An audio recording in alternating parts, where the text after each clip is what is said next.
Well, hey family, this is Pastor Jennifer, lead pastor here at Jackson Revival Center Church, and I'm so excited to have you meet me in the break room today. Our guest today is none other than Dr. Jennifer Riley Collins, who is also an attorney at law. And so we have been talking about preparedness and what it takes to be prepared. So let's begin this conversation. We were talking a few segments back about being prepared and planning for final arrangements and different things. But what really kind of put this in your heart to do for the people, to make sure people were prepared? Because life happens to us all, Pastor. Yes, it does. It does. And when life happens, we need to have our affairs in order. Yes. Whether that be a will, a power of attorney, healthcare directive, and knowing where everything is. Right. I will tell you, when I grew up, my mom kept everything in her bottom drawer. Mm-hmm. And then when when my dad died, mm-hmm. we couldn't find the stuff that those things just weren't there. Like you got to have a birth certificate to get a death certificate. That's right. Yeah. And so just having all of that stuff in mm-hmm. order and seeing my family at that time, just trying to scramble to get stuff. And so I said, okay, let me make sure. And then typically you're in an emotional state, so you can't think straight, right. And you're going, why didn't I put this over here? I think that's over there. And you're trying to find it all when it's better when nothing is going on, as far as you're not in the middle of a death, to be trying to get these things together and in order. So we're sitting down today to tell you exactly what you need. Yes. And so let's start out. What's the first thing people need? So, Pastor, you need a 911. I call it the Book of Important Papers. This is a skinny version of my book. Okay. Very good. And so I'm bending down because, Pastor, this is even a skinnier version that goes in the 911 box that we talked about at episode back. But in your 911 box, in your Book of Important Papers, you want to have your basic documents. Okay. Which are birth certificates, life insurance, insurance policies, whether it's home, auto, or life. You want to have deeds to your property, and you want to have a file for each family member. Right. So if you can see mine, this is the skinny down version, because mine is kind of thick. There's a file for me. Is that my file? No, that's Joshua's file. I'm just going to pull out my file. Okay.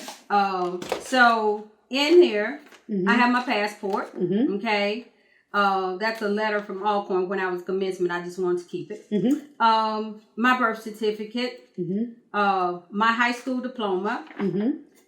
Immunization records, especially today, y'all. If you have taken that COVID shot, put it in your Book of Important Papers. I have copies of my Social Security. I'm not going to show that, but right. But my Social Security, and then I have extra copies of things and that's in everybody's file. Each of those is in everybody's file. That's my family. And so even like with your passport, let's say you go to another country, your passport goes with you.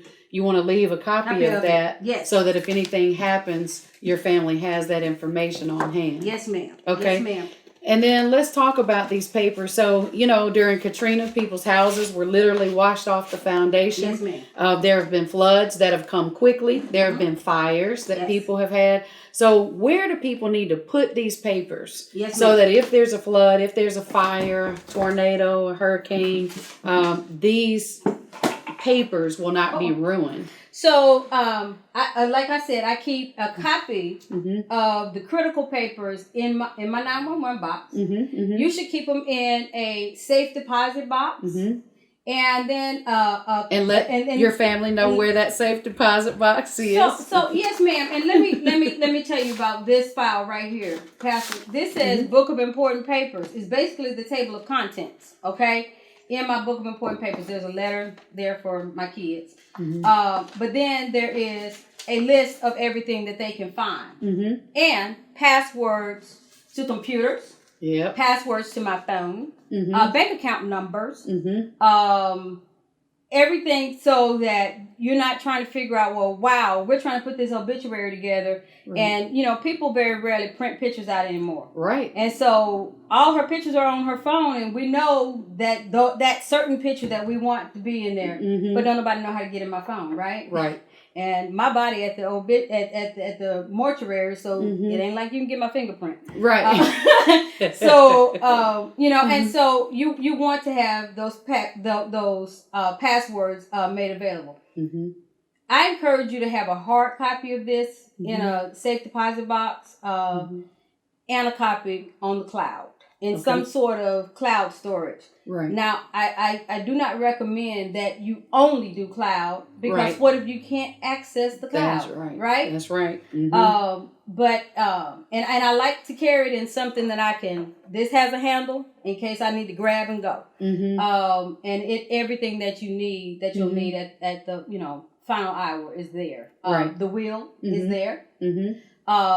Power of attorney for financial purposes, like somebody needs to access your bank account, and your healthcare directive.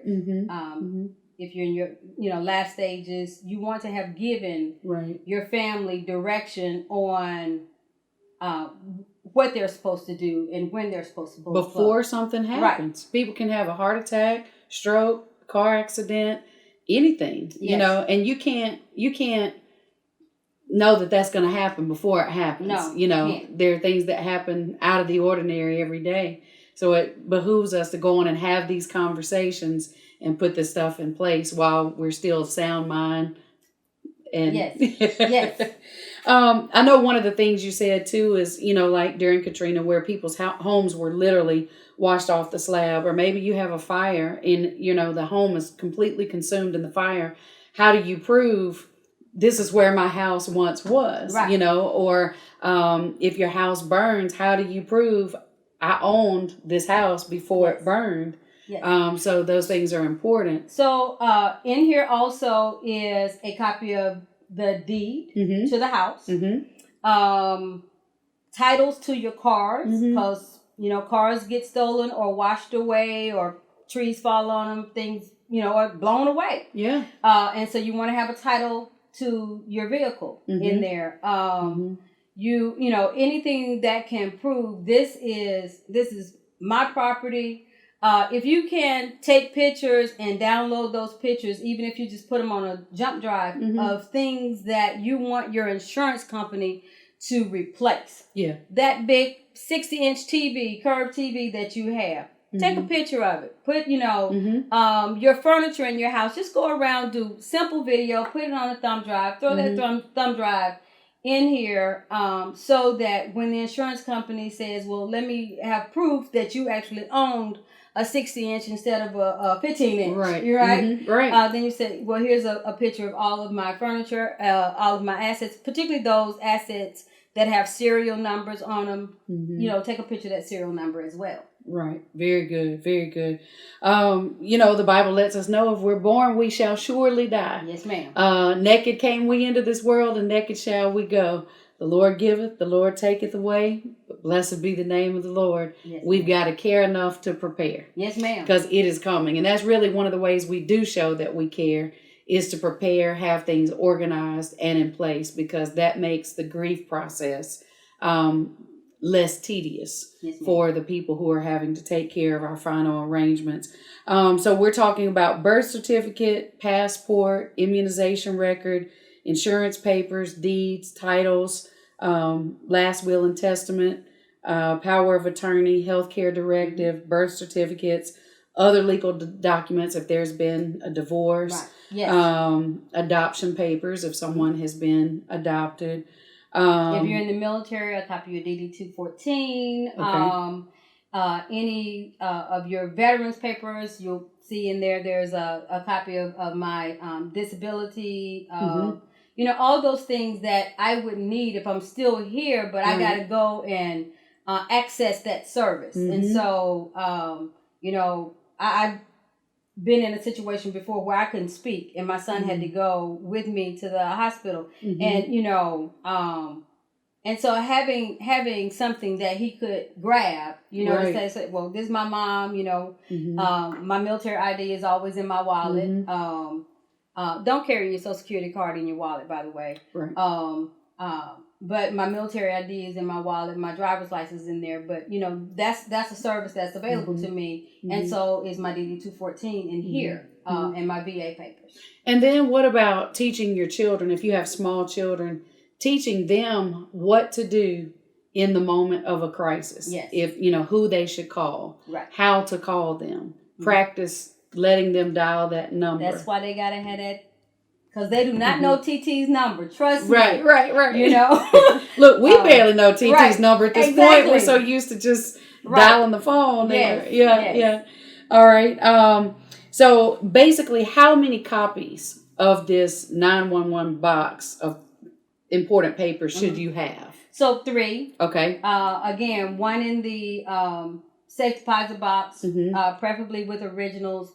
1 that you can grab in case of emergency, and then a copy in your 911 box, a skinny down version that has your deed, your birth certificates, those critical papers that say this is who I am and this is mine.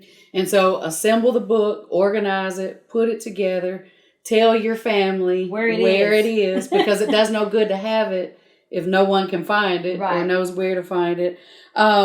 And then you said put it on the cloud as well. Yes, ma'am. So you've got an electronic copy and a couple of hard copies. Yes, ma'am. And you've notified more than one person of where this information is. Your key to your safe deposit box should be in the grab and go one. Okay. Because you want to be able to let your family know. If you have multiple bank accounts, put each bank account down there.